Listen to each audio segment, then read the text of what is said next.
मध्य प्रदेश के पूर्व मुख्यमंत्री कमलनाथ ने बुधवार को अपने राज्य के मुख्यमंत्री शिवराज सिंह चौहान को पत्र लिखा। उन्होंने सोयाबीन की फसल के नुकसान का विस्तृत सर्वेक्षण कराने और किसानों के बीच राहत राशि वितरित करने का आग्रह किया। व्यापार संगठन ने कहा है कि फसल वर्ष अक्टूबर-सितंबर में भारत का वार्षिक कपास निर्यात 2019-20 में 19% बढ़ने की संभावना है। Cotton association of India (CAI) ने निर्यात का अपना अनुमान बढ़ा दिया है। भारत ने कपास के निर्यात के लिए अधिक अनुकूल परिस्थितियों के कारण पिछले महीने के दौरान किए गए 47 लाख गांठों के पिछले अनुमान की तुलना में अब बने सीजन के लिए कपास के निर्यात के अनुमान में 3 लाख गांठ की वृद्धि हुई है। साल 2018-19 के फसल वर्ष के अनुमान के मुकाबले 50 लाख गांठों का अनुमान 8 लाख गांठों से अधिक है।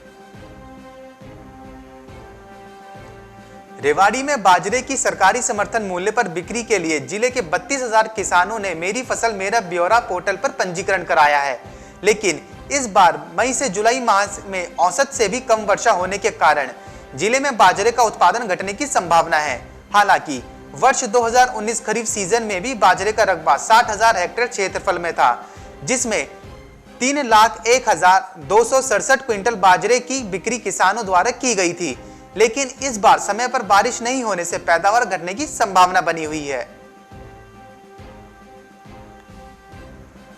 उज्जैन के मालवा के प्याज के भाव में बड़ा उछाल आ गया है। बुधवार को थोक मंडी चिमनगंज में 4,000 कट्टे प्याज की बिक्री किसानों ने की। इन्हें अधिकतम भाव 1,515 रुपए क्विंटल के मिले। एक दिन में 5 रुपए किलो की तेजी से प्याज व्यापार में हड़कंप की स्थिति हो गई।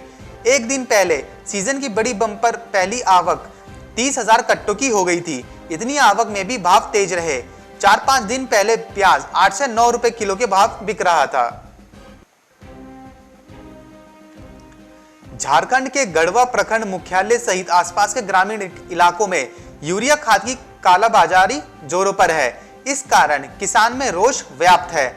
बाजार में खाद बीज विक्रेताओं द्वारा 270 रुपए प्रति बैग का यूरिया खाद 500 से 550 रुपए तक में बेचा जा रहा है। इसके बावजूद शासन, प्रशासन और किसानों की लड़ाई लड़ने वाले लोगों की चुप्पी किसानों की समझ से बाहर है।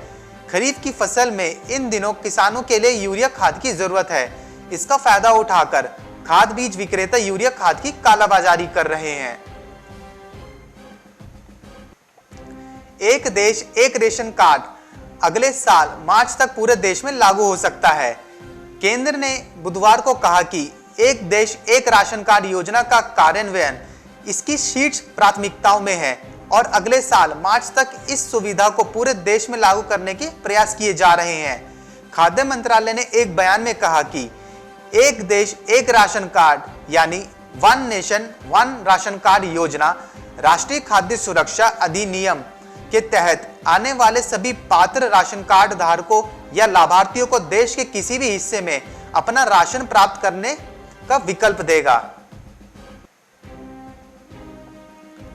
केंद्र सरकार ने मखाना की ब्रांडिंग के साथ निर्यात की घोषणा की तो राज्य सरकार ने इस कृषि उत्पाद की जीआई टैगिंग की पहल शुरू कर दी।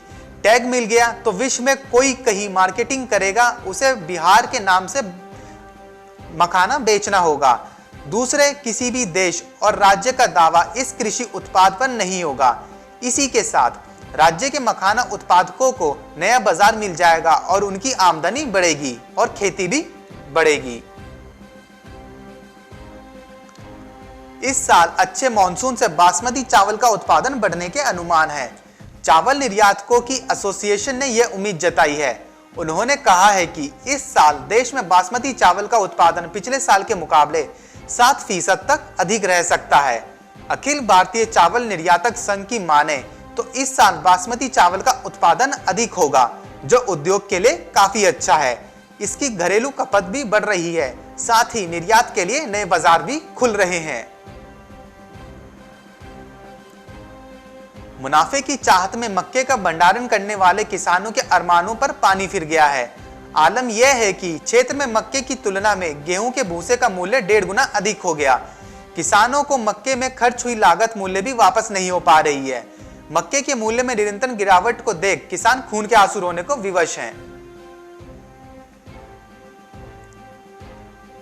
भारतीय मौसम विज्ञान विभाग IMD ने कहा है कि मध्य भारत के हिस्सों में अगले 5 दिन तक भारी वर्षा की संभावना है। राष्ट्रीय राजधानी और इसके आसपास के इलाकों समेत देश के कई हिस्सों में बुधवार को भारी बारिश हुई। दिल्ली और इसके आसपास के इलाकों में भारी बारिश के बाद जलज मार्ग से जल जीवन प्रभावित रहा। अगले 24 घंटों में पश्चिम की ओर बढ़ने और दबाव वाला क्षेत्र बनने की काफी संभावना है। Bureau report, market times TV.